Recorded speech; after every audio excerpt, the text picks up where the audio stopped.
I know I'm neglecting the STI. It's right behind me. It has a lot of stuff coming soon, very soon to the STI. But I got some really good deals on Import Racing Image for these goodies right here. So I guess technically this will be stage one. I mean, I do have a axle back, so if I get the downpipe, it will be technically stage two for the access port and the Cobb air intake. So that is what I got for the Forester XT.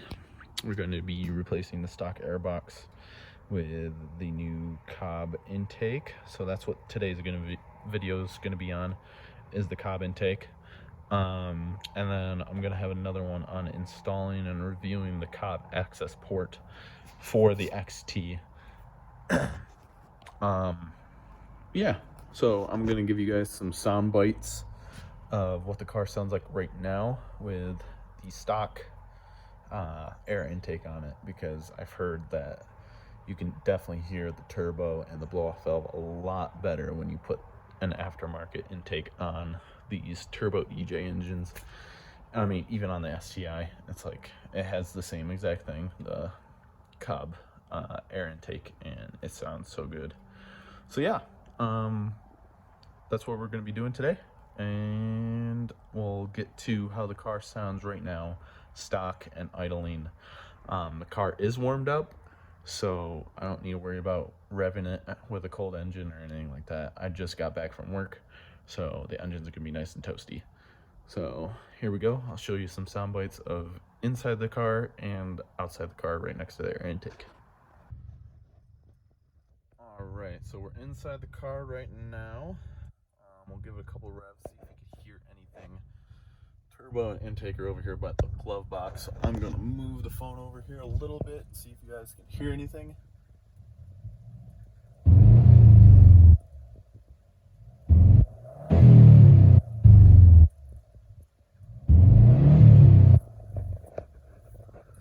Not too much coming from inside here.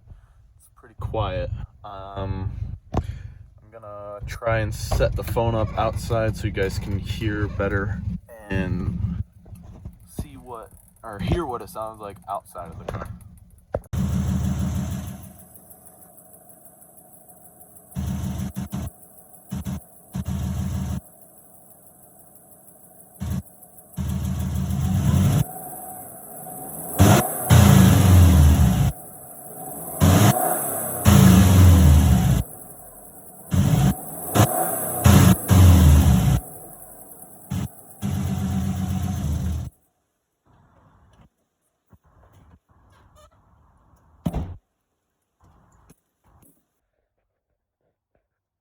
Alright, so now that you guys got some sound bites, we're gonna just get right into it.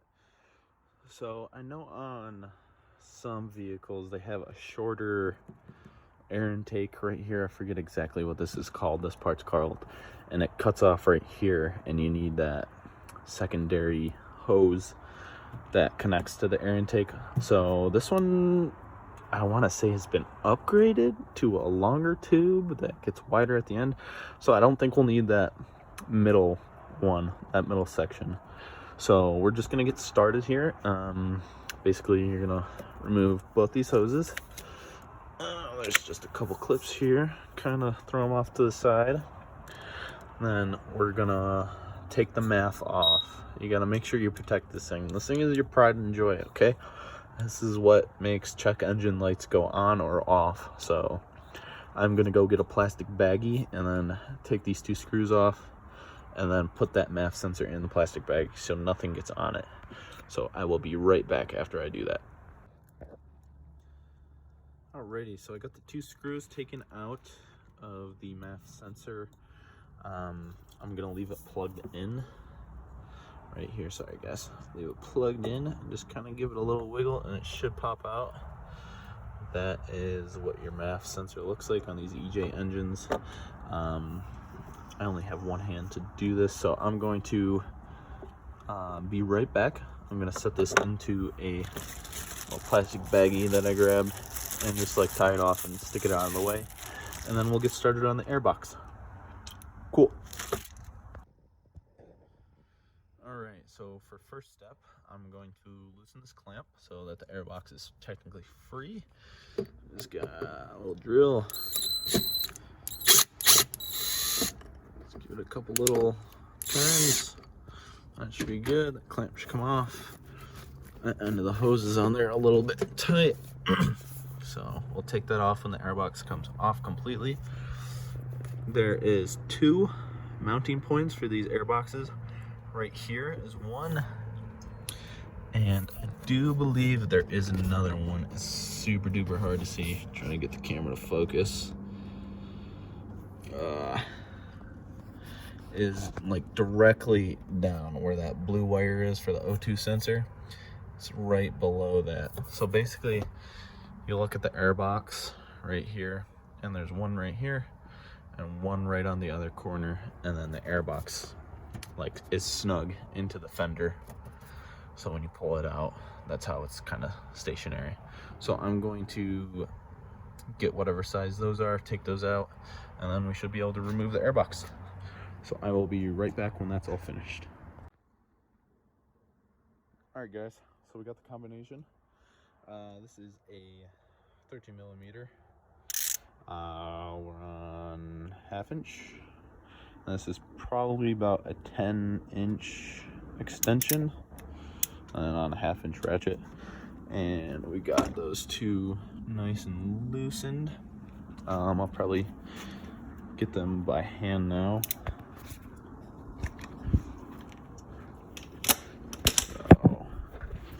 So, just put it on there. Take it off by hand. It's pretty much just floating. And down here.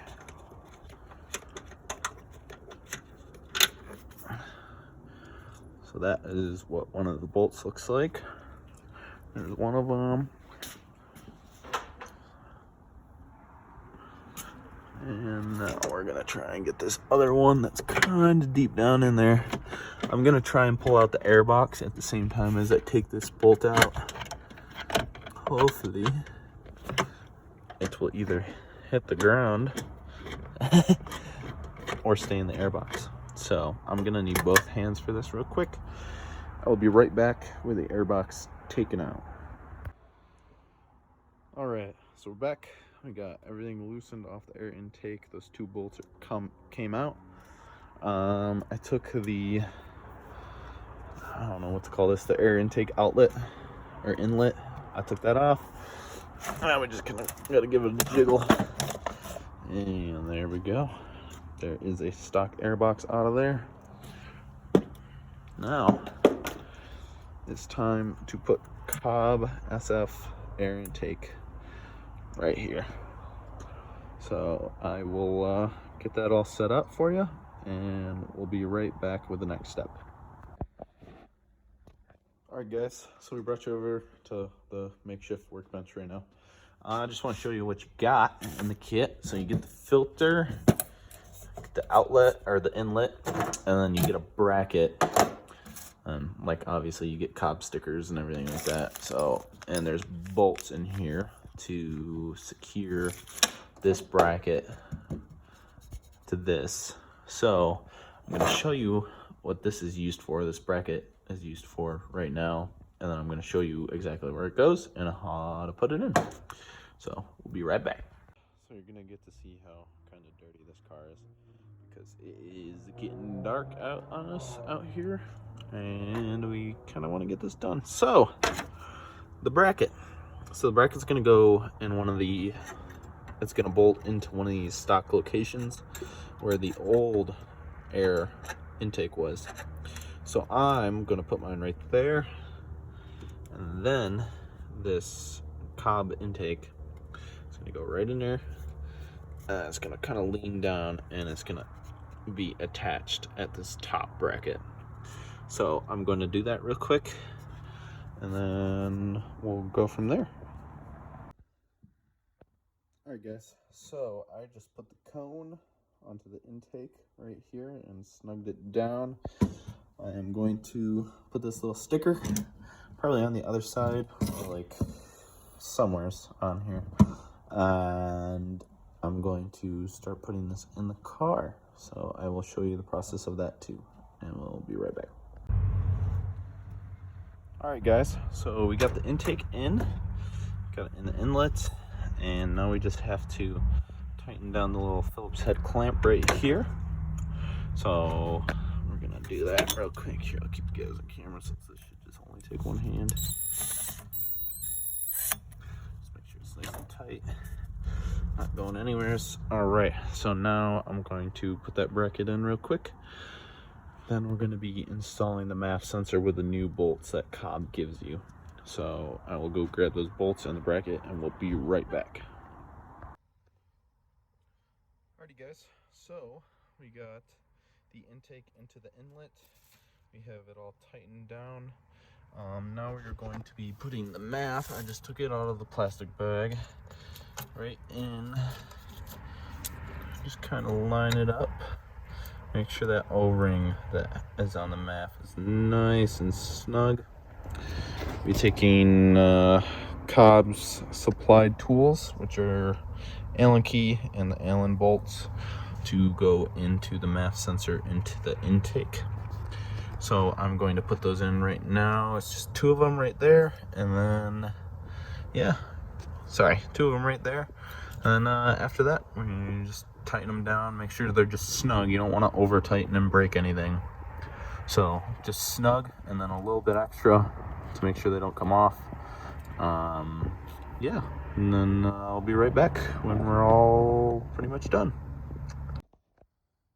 Alright, so we got both the bolts in. I'm just gonna snug it up. So once you start feeling resistance, just give it a little turn. And that one should be good. Finish this one, a little resistance, give it like half a turn. Put the bag right here. And just double check your work. Make sure the inlet's tight. Make sure that that's tight. Bracket's gonna be going on in a second, but that is pretty much everything on the install of this Cobb air intake. This is, once again, this is a 2005 Forester XT model. I will list all the compatible models with this intake in the description, along with all the tools, the sizes of the hex thing that I just used.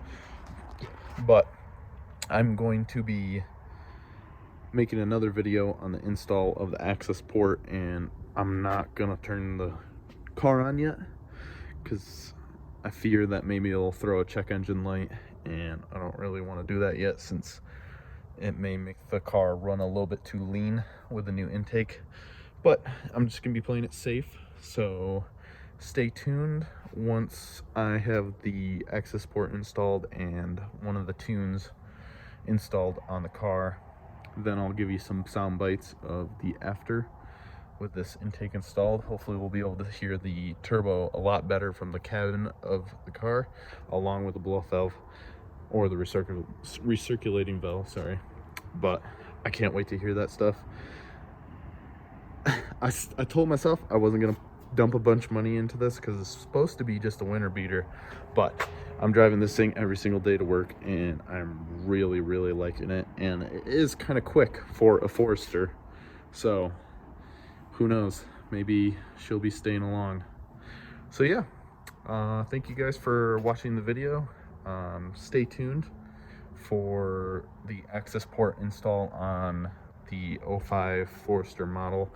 I know they're compatible with some other years, but that's gonna be coming soon. I'll show you a review of the access port and how to install tune and what comes with that. And then we will definitely be taking her for some test runs and some sound bites and see how much faster she feels. So thank you guys for watching, appreciate it.